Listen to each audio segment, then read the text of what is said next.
Here we go. Spoiler alert, audience.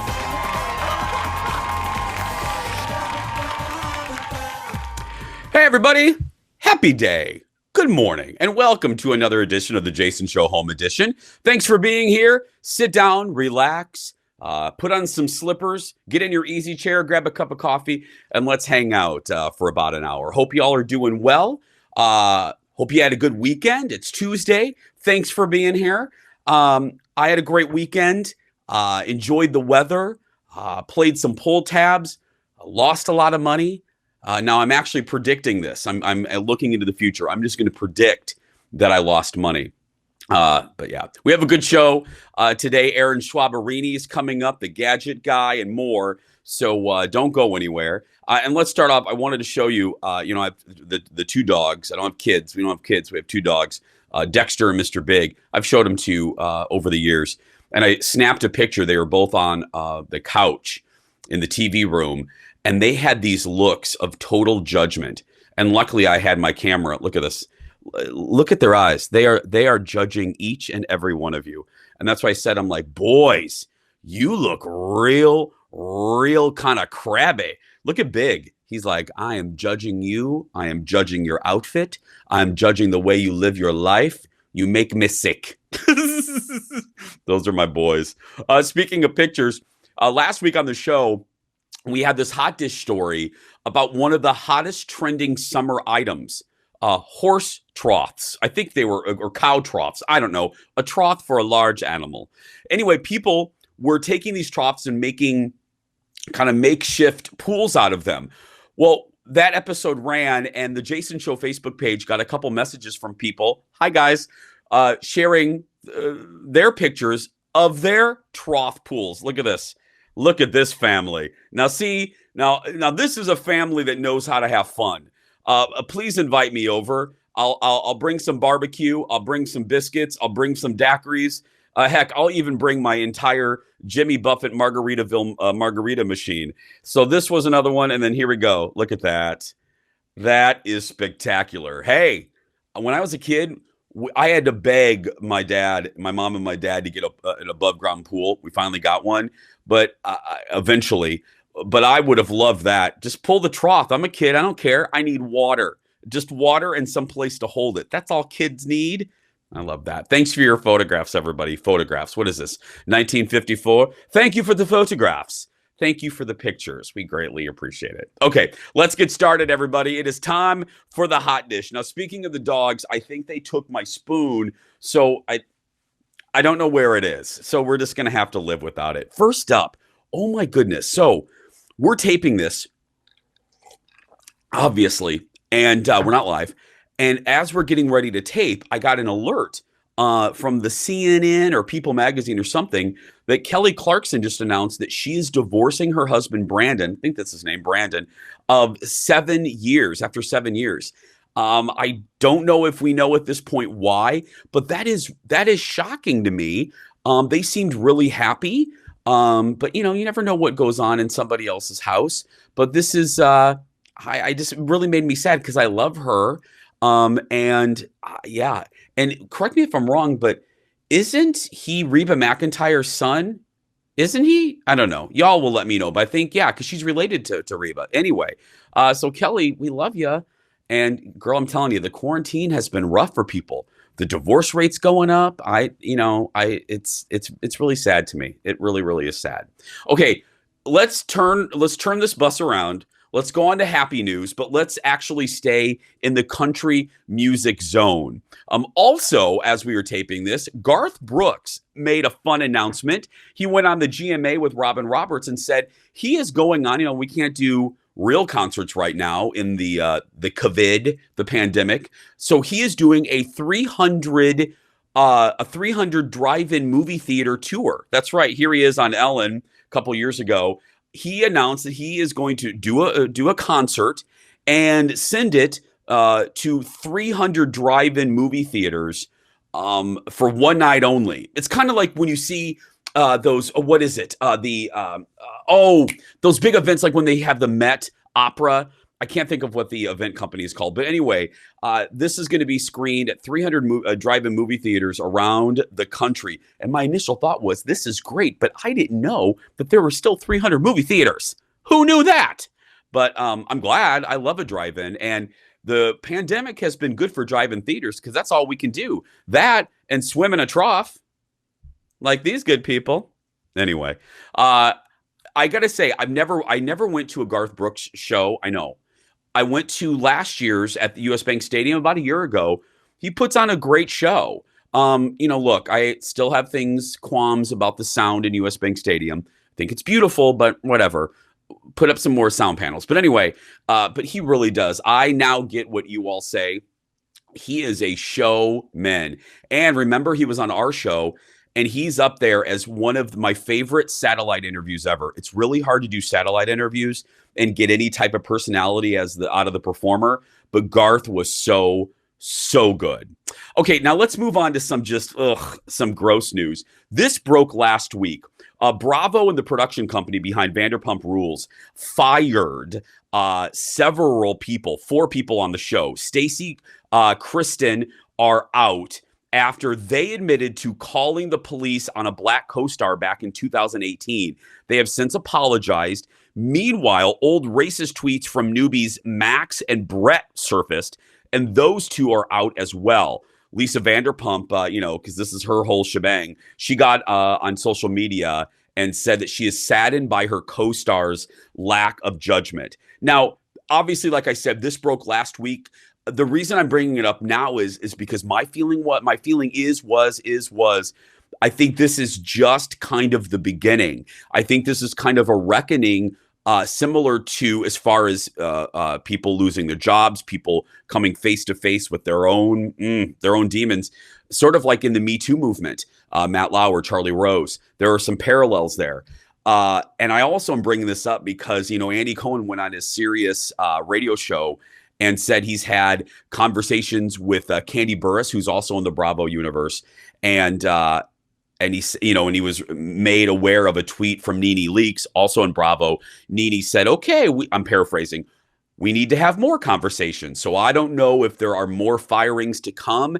I will tell you, it would not shock me that even as this hits the air on Tuesday, if there are already other stars who have had their social media posts resurfaced and have caused a lot of problems. The guy from The Flash, that happened earlier last week as well. So I don't know.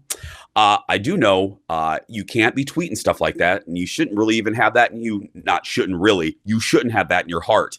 And if you do, you shouldn't be tweeting it. My boss, Mary Mim Davies, said, you be careful of what you put on social media because, it lives forever. And, oh, yeah, by the way, thank goodness I never put any childhood pool photos on my social media. I love this family. Oh, I love you. Again, invite me over to your house. We're going to take a break. Like I said, we have such a good show. Erin Schwab coming up. The Gadget Guy is here and much more. So I'm going to go try to find my spoon. I'm going to get another cup of coffee and meet me back here in just a few minutes. Back in a moment.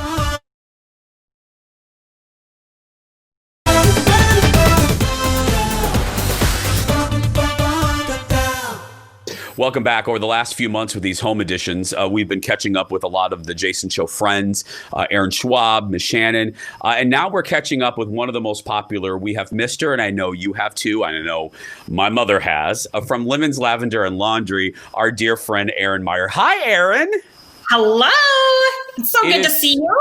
Oh, it is so good to see you. I like to ask all of our guests the first time they reappear on our home edition, on a personal level, just as a human level. How you doing? We are doing really actually pretty well. We're finishing up distance learning. That's probably been the biggest, trying to figure all of that out with 3 kids, elementary, middle, and high school. I've got all 3. So. Oh, Erin. Oh, well. Congratulations, and may the force be with you on that one. Thank you. Okay, we're going to talk. People are going to love this. We're going to talk about 3 projects today, and let's start with, Erin, what do you call the table by your door? I don't even know. It's just a little entry table. I inherited it from my grandpa, and it was in very rough shape. So we had to give it a little makeover, but it technically is actually a dining room table that has tons of leaves, but we have it at the smallest version so that we can kind of put it right in the entry. Okay, we're looking at it now. It looks, what is it, Erin? Is it white? Okay, so it started out cherry wood color. And because it was in such rough shape, I know some people are really opposed to painting wood, but it was so water stained. So originally, I then painted it white. However, then we changed the wall color in our entry. And so when I did that, I ended up redoing the table in a chalk paint and wax approach that makes it look sort of weathered, sort of that weathered wood, rustic wood type look. But you can, instead of, putting your wood outside and making it weather naturally, you can do it with a chalk paint and wax. I'm looking at it now. That is beautiful. It's not hard to do, right?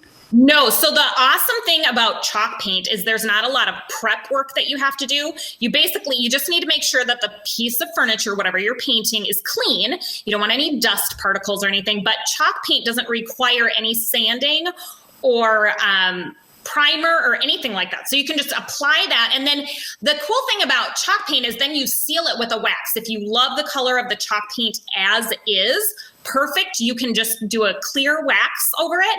However, in this technique, I used a dark wax over what was kind of a tan color chalk paint, and it creates that variation in the coloring so it looks a little bit more weathered. And so the wax I have found just using a old t-shirt is the easiest application. You do work in small batches with the grain, and immediately you want to wipe off excess because it does kind of dry, but it turns out kind of this rusticy color. Okay, project number 2. Talk to me about this nightstand. Okay, so originally we bought this nightstand, or I bought it for $5 at Goodwill. I didn't love anything about it, but I liked the shape. So I knew I was going to give it a makeover, so I'm just find something that's the shape that I'm looking for. So I took off the plastic feet, and I took off the knobs, gave it a good cleaning, and all I used was spray paint. So obviously, we're all familiar with spray paint. It's like $5 or $6 for a can of spray paint. I just sprayed it the navy blue, changed out the knobs. I think both of them together maybe cost $4. And that was all I did. And then and the thing about spray paint that you have to remember is work in light batches and just quick sprays. You don't want to get too much on or it drips. We're looking at the before and after right now, and you're right. Okay. That is a very 90s looking, the square. Yeah. I could see why you wouldn't like the knobs were just the whole thing was bad. But if you can update it, we also spray painted a locker and made that into his dresser. He had a whole football themed room, and so it was nice. We could just use that same navy blue paint that we spray painted the locker, and we did that with the nightstand. So everything kind of worked together. And finally, we're looking at a bathroom vanity again. Speaking of the 90s, this wood tone. Yes, I'm thinking the oak. Yeah, the oak, the dreaded 90s oak. Yes. So what I love about this project was I used latex paint, which is what you would apply to your wall. I actually had used this navy color in my entryway. And I had tons of leftover. It was only one wall. And so I used it on this vanity. The thing about latex paint is you do need to do a little more prep work. It's good to sand and prime so that the latex paint adheres a little bit better. And then I sealed it because this was a bathroom vanity and I knew there was likely to be maybe some toothpaste splatter or water on it. I applied a polycrylic over it to seal the paint. You want polycrylic because it dries clear. Polyurethane will dry yellow. So especially if you're using like a white or a cream, definitely don't want polyurethane. It will yellow it and make it look awful. Well, here is the before and after. Look at that. That is beautiful. And that dark, that dark navy is so hot, and it's been hot for a few years. I don't think it's going anywhere. That's beautiful, Erin.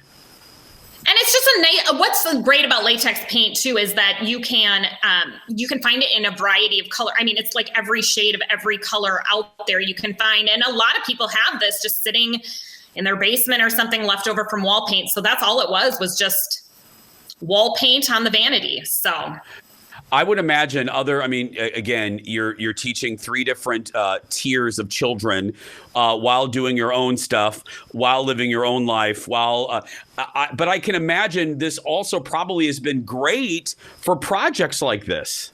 Right. I think a lot of people, I think we had 2 kind of groups of people, some that feel very overwhelmed trying to figure everything out. And I get that. I feel those people. And also people who are like, we've got some time at home that we weren't expecting. And so why not take on some of the projects that we've been looking for? And, now we're getting into warmer weather. And so being able to paint outside where it's warm, you got good ventilation out there, and sunshine. So it's a time to take on some of those projects. And honestly, these furniture makeovers, many of them can just be done in a day. It's not something that requires, so much time. So they're quick, easy, little DIY projects that you can do. That we love. Erin, it's good to see you. Thank you so much. It was so good to see you too. Erin Meyer, everyone, from Lemons, Lavender, and Laundry, and you can find her on social media. And also, we'll post a segment a little bit later on our Jason Show Facebook page. Back after this.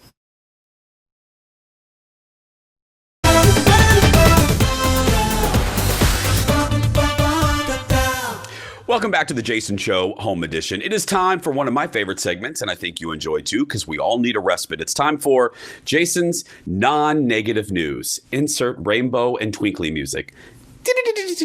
Okay, let's start off. I like a good, fun anniversary, and especially one that has to do with movies. Last week, I told you about The Goonies. This week, it is the 27th anniversary. This week, way back in 1993, a movie that changed movies was released. What am I talking about? This movie. I'm talking about the original Jurassic Park. It was released 27 years ago in 1993. And look, there are a couple movies that I think if you track the history of motion picture, there are movies that act as bookmarks for different reasons, technology advancements, tone. This one is absolutely a movie where you can put a bookmark in for technological advancements, special effects advancement. Before this, that scene right there too. Before this movie, we had never seen, I say this all the time to young folks, you don't realize because you never lived in a world that Jurassic Park didn't exist. We had never seen anything like Jurassic Park when it was released in 1993. I have a vivid memory. That was just a good year for me anyway. But I have a very vivid memory of going to the Dunes Plaza Cinema in Michigan City, Indiana, with my friends. Ange, I went with the girls, and we walked out. We went to like a 24-hour diner, because that's what you did when you were 21 years old or 20 years old. How was I? Was I 20? No, I wasn't even. I was 20. Yeah. So we were talking about it, and we couldn't believe it because it looked like the dinosaurs were right there.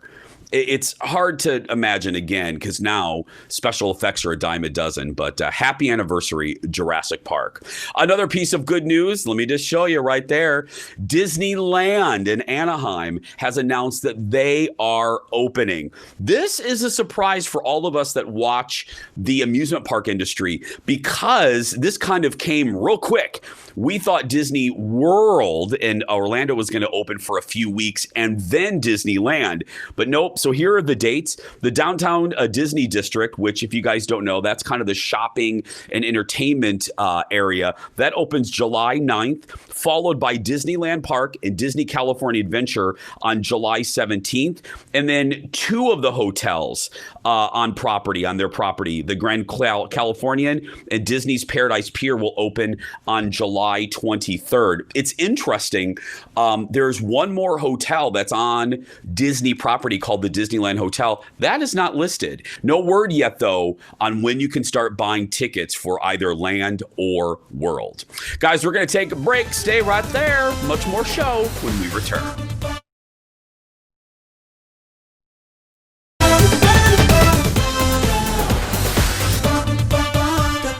right, welcome back to the Jason Show Home Edition. He's our buddy, and he's back for Dads and Grads.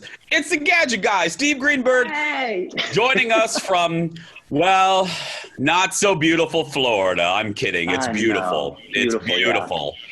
Yeah. I'm suffering down here in Florida, but it's Florida. Steve, as we tape this, what is the temperature right now?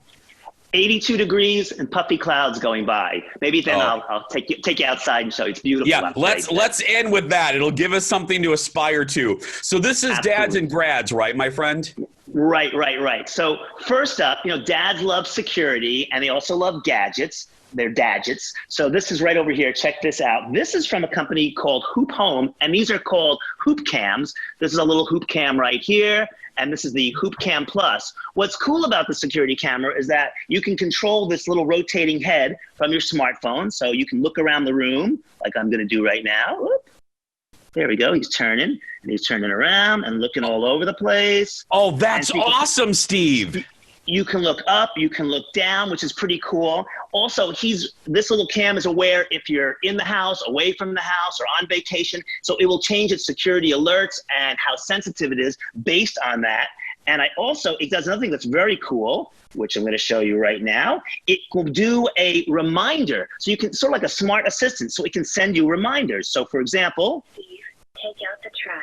Hold on, we'll do it again. Steve, take out the trash. It can remind you to take out the trash or take your medications or whatnot. You program in a bunch of reminders and being at Steve, have a martini. Steve, have a martini.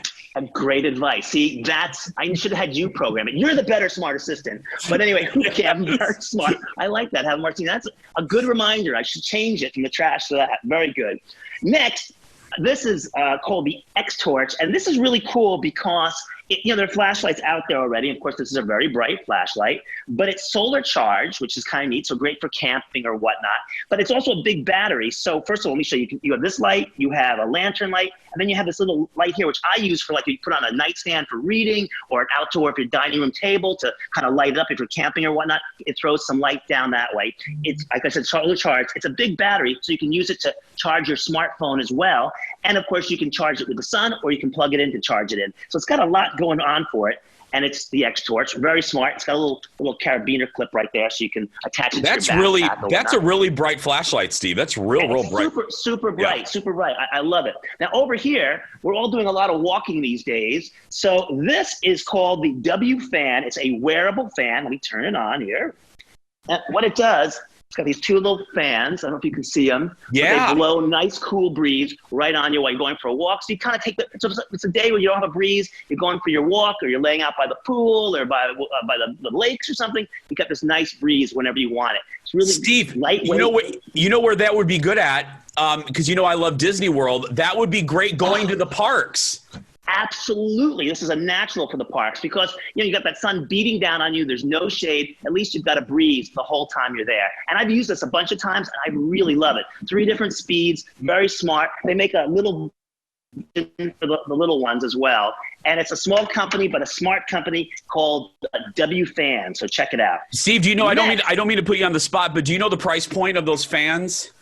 About $30. Perfect. Somewhere around $30. Okay. Next, this is, I think, a must-have. This is called the AquaVault 100% waterproof floating phone pouch. And as its name describes, you put your phone right inside here. If this thing falls in the water, it has a little air pocket here. So the water, it floats to the surface. If it falls off your boat or your kayak or you're by the pool, it'll float. It's clear, so you can take video and pictures right through it. In fact, I sent you some video of me testing it out. You can see me doing some underwater stuff, and it works just fine underwater. My phone survived. In fact, it has 3 different locks on it, so it really guarantees the water won't go inside it. AquaVault, definitely a must-have for the summer. Fantastic. It comes in a bunch of colors too. And you can also put your credit cards in there and other stuff as well. And last but not least, we're all wearing so many masks these days that, let's do something fun with them. This company called Mass Market will take your logo or your team logo or your school logo or even the bottom half of your face, a photo of it, and it will print it onto a mask. Now, shameless plug, my book, Gadget Nation, makes a great mask. There you go. So I can promote my mask. So it's really smart. You can do anything you want with it. Again, if you love your team or whatnot, but I'm, of course, promoting my book, which also makes a great gift for dads and grads. And at the same time, I kind of mentioned this to you earlier, this is Invention Hunter, so I'm going to promote that. So I did a reality show on the Food Network a couple of years ago, and it did fine. Now they brought it back on the Food Network Go app. So it's great for binging. They're half-hour episodes. You got a whole season there. Chase, I think you'd love it, and it's a chance to see a little bit more of me. Well, and who doesn't want that? Who doesn't want that? And plus, we all need something to watch. We're still in quarantine. Okay, speaking of quarantine, go ahead and make us feel bad, Steve. Take us out to the patio. Take us out to the veranda, please. Here we go. Oh, my God. Right here. Watch your step. And this is Florida. So this is Brickell area, Florida. Right down there is Biscayne Bay, and out there, the Atlantic Ocean. So it's pretty nice. Okay, yeah. I meant to mention this the last time you were on. I'm loving that building behind you with the rainbow balconies. That building is actually famous, the Villa Regina, and it's painted by an artist named Agam. And if you go to the Pompidou Museum in Paris, you go to the Agam room, you'll see the sales building painted in those colors. And in fact, there was even a lawsuit. He was boating by here and he saw they had changed the colors slightly. He sued them and they corrected it. So Agam is the artist, an Israeli artist, and that's his building, the Villa Regina, right back there with the multicolors. That's the main reason I came to this building to begin with. I saw that, I'd seen it in the Pompidou, and I was like, oh my God, I'm gonna get to look at that every day. And I signed my original lease right here looking at it. I love that. The fact that you look at that every day, I would move there too. It really, that building sold me on coming to this building, and this building's not nearly as pretty. So Gadget Nation, get the book, and then the shows on the Food Network Go app, and Perfect. Check out Invention Hunters. Invention Hunters. I'm telling you, you'll enjoy it. It's fun, half-hour episodes, just fun to watch at home.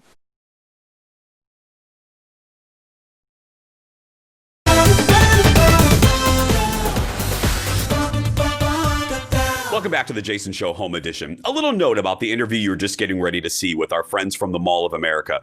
It was shot when they had an original opening date of the beginning of June, but obviously with the protests around the Twin Cities, they put off the opening for a little while. But now they are open. So what can you expect when you go to the Mall of America? Well, you're about to find out. But if people are getting ready to come, what should we expect as guests? You can expect a mall experience like you have for the last 28 years, just with a lot of safety protocols in place in this new world that we live in. With a lot of the safety protocols that many are experiencing in the retail environment already, you're going to see the markers on the floor that help with social distancing. We have plexiglass at a lot of our interaction points, like at guest services and checkout locations. You'll see markers in our elevators. We want to keep those limited to people with strollers and those that have limited mobility, as well as even directional markers on the floor to help traffic flow smoothly, and even at our entrances, so that you're not going to have that cross traffic that you might have in a typical setting. And so we recognize we're a big building. There's a lot of people that can come and enjoy inside Mall of America, and the key is having those safety protocols in place to remind everyone that everyone's responsible when they go in public, that they need to follow those guidelines to keep everybody safe. Jill, I know for me, I love the valet entrance. Is there going to be limited entrances and exits for guests? We actually are keeping all of our entrances open, recognizing the more points of interest that we can have for people to come in and out, it'll mitigate that concentration of crowds. And so we want to keep everything open, and valet will continue to stay operational as well. Got it. And then how many stores, Jill? I mean, I know you can't look into the future. Do you have a number right now of how many you will be on at opening available? We're hearing a great response from our retailers. That's what we'll be focused on for June 1st, and more every day notify us that they will be ready. And as you know, we gave ourselves a couple extra weeks to prepare for our reopening because we do have a lot of tenants. We want to make sure we have the appropriate ramp up time for them to get back in their stores, set up their inventory, put their safety protocols in place, get their employees back, retrain them. There's a lot that needs to happen. So we want to make sure we're doing it right. So you're definitely going to see a large portion of our retailers open. And the best way to learn about those stores is to just go onto our website. Every day we're updating that with who's opening. We'll have quite a few on June 1st, but more and more as we move forward in the months ahead. Jill, I know there are a lot of parents that watch our show. What about Nickelodeon Universe? Unfortunately, Nickelodeon Universe will not be open at this time. The state of Minnesota is not allowing attractions to be open yet, but we're very optimistic that we'll be ready to welcome guests back in the near future. We're already working on putting safety protocols in place. And what's great is we'll be able to learn from the behaviors in Mall of America from our guests of what is working, what we need to adjust, and then what we can implement in the theme park and other areas throughout the mall. So we're all learning together. This is new for all of us. We want to, we've learned from essential retail of what's worked and what consumers are used to. So we've implied those here, but it's going to be constant changing, and we need to be agile and to be able to be flexible with that. Jill, don't you think I was talking to the CEO of Imagine Theaters, and they're in a similar position of, they're a place that is all about getting people together. And he was optimistic about the desire for us as consumers to want a communal experience after, safe, but a desire to, don't you believe that will be the case for you guys as well? People other than, they want to be safe, but there's going to be a desire to get back with other folks. Don't you think? I absolutely believe that. And I think everybody's going to be on their own timeline. This is a very unique situation, and everybody's going to be handling the public spaces differently. And when they're ready to come back, we'll be here. And I think there's so many different safety protocols in place that those that are ready, they're going to feel very secure and build a trust in this environment. And we're going to work together to find our new normal and have success into the future. Well, I appreciate your time. I know you guys are busy over there, so thank you. I'm very excited to come back. My Saturdays, Jill, I walk in circles. I don't know what to do. My car normally, I'm not, Jill, really quick before you go, I'm not joking. I don't know if you have an iPhone, but iPhones learn your routines, and when you get in the car, it tells you like, okay, you're usually at Fox. It's 11 minutes to Fox. I got in the car right after the pandemic started, or right after the lockdown started on a Saturday.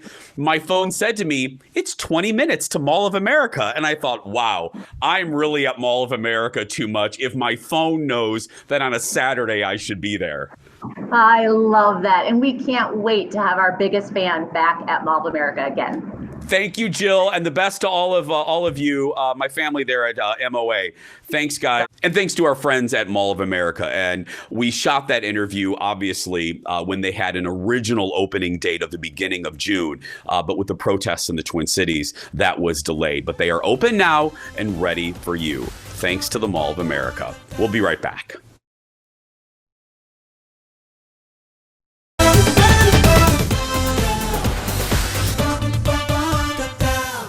Welcome back, everybody. She is family. If you've ever visited The Jason Show, well, when we were back in the studio without the worldwide pandemic, you met our next guest. But like I said, she's family, so she's not a guest. I'm going to shut up and just say, look, everybody, it's Erin Schwab, everybody. Good morning. Hello. Good morning, Erin. Good morning. How are you today? I'm good, sweetie. How you doing? You're doing well?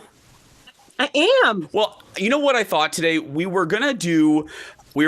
was going to do a fun game, like a diva trivia. And then I was going to do something else. And then I was going to do something else. And I thought, you know what?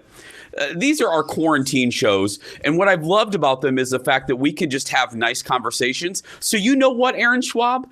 We are going to have just a nice conversation. All right. I'm up you for down? That. I promise I won't do any Mike Wallace questions. I won't ask for bank records. I won't do any of that.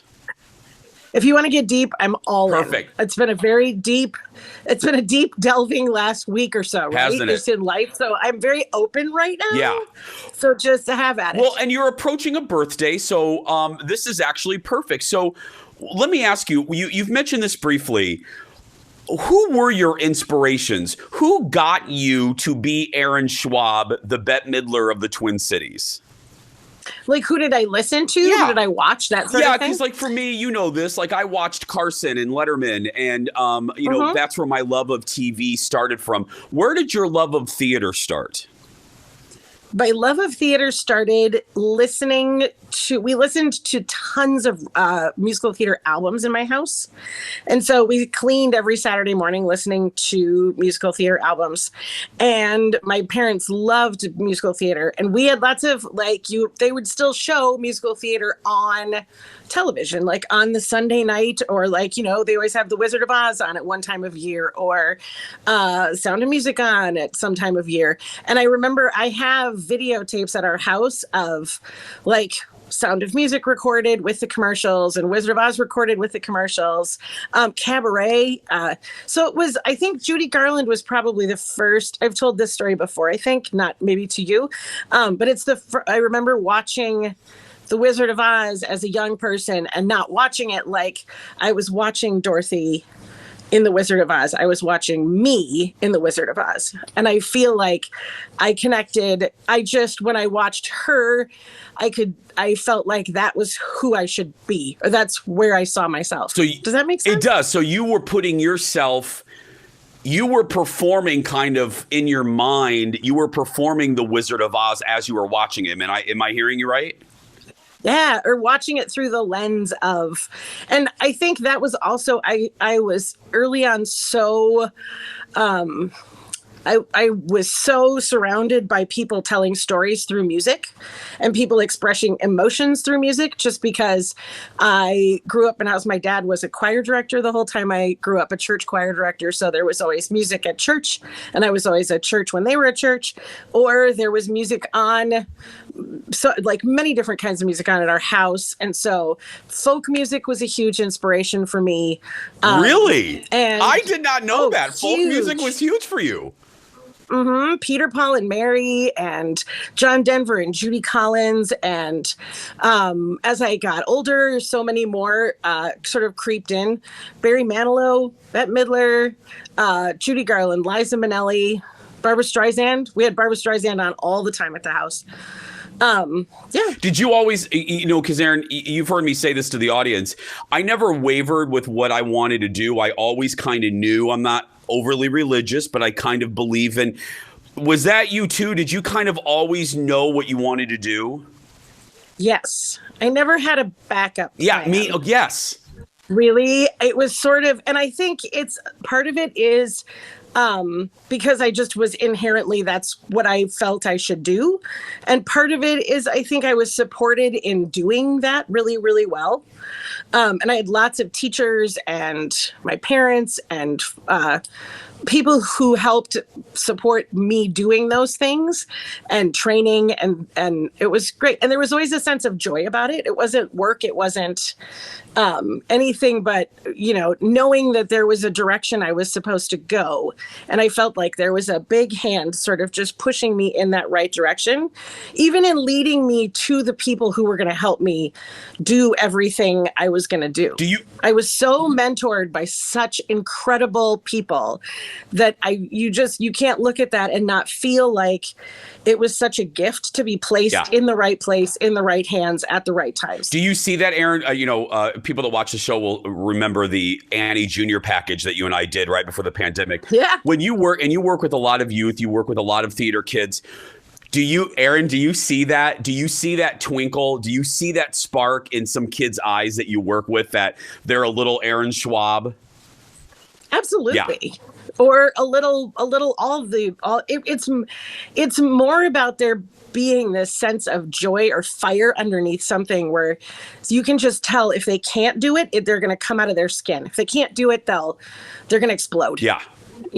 And and I enjoy all of those, all of the people who want to sing, all of the people who want to dance and tell stories, however they need to do it, but I think there's, for me to be able to pass along the amazing mentorship that I got to other people, doesn't seem like it's a choice. It seems like it was handed down to me with the responsibility to carry something on. Not only mentors, but you've worked with some great people. Fast forwarding, let's go to your high school, college years. We recently had, I think you know where I'm going. We recently had a colleague of yours from your college theater days. We had Cedric on. That's right. Cedric Yarbrough. Yeah, that's right. Here he is on our show a couple of weeks ago talking about working with you. Cedric, if you guys don't know, Reno 911.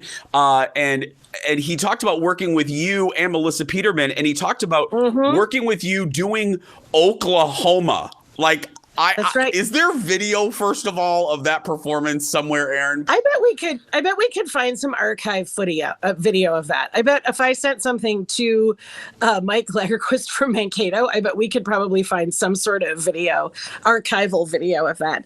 But for sure, I did. He was my Allie Heckerman. I was his Ado Annie. So I kissed him way early on, just so we know. Was he, when you think of Cedric, because you and I saying he had nothing but he loved you guys, you and Peterman. Was he one of them, Erin, that you thought, oh, he could go somewhere? Did you have that thing with Cedric? Yeah, I mean, I think we all sort of felt that about each other. Oh, nice. Because there was a large group of us that all sort of were within 3 years of each other, that all graduated and went on to work in many different capacities professionally. And so I think, again, we were surrounded by this. We all sort of existed in this group of people there was not a question of if we were going to do things. It was what are we going to do and how do we get there?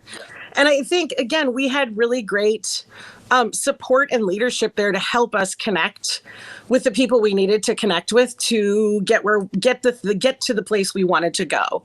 But it was a really fun school, and for sure we were all really competitive, but at the same time super supportive and excited about what everybody was doing. And I knew Cedric post that as well here in town, and Melissa as well.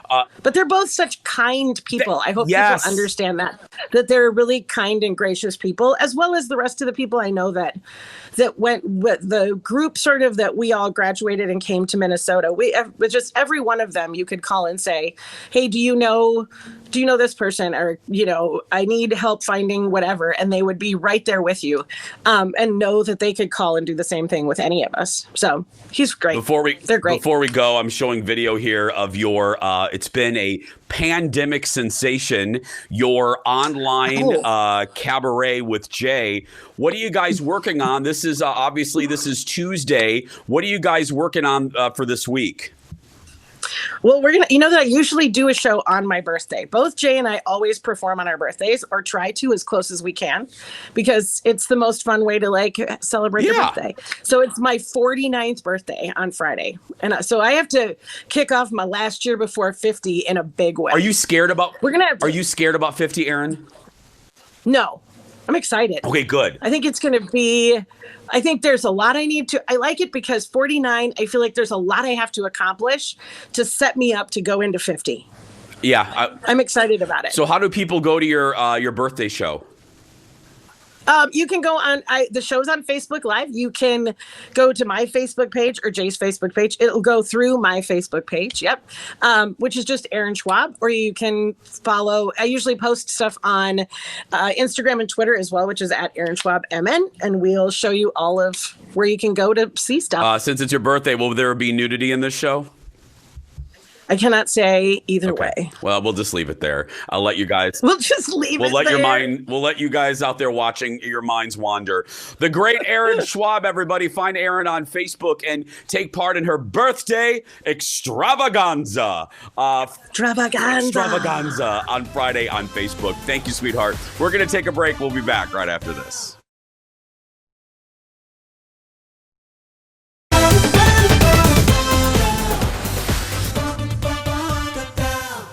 Welcome back to the Jason Show Home Edition. Thanks, guys, so much for watching today. I greatly appreciate it.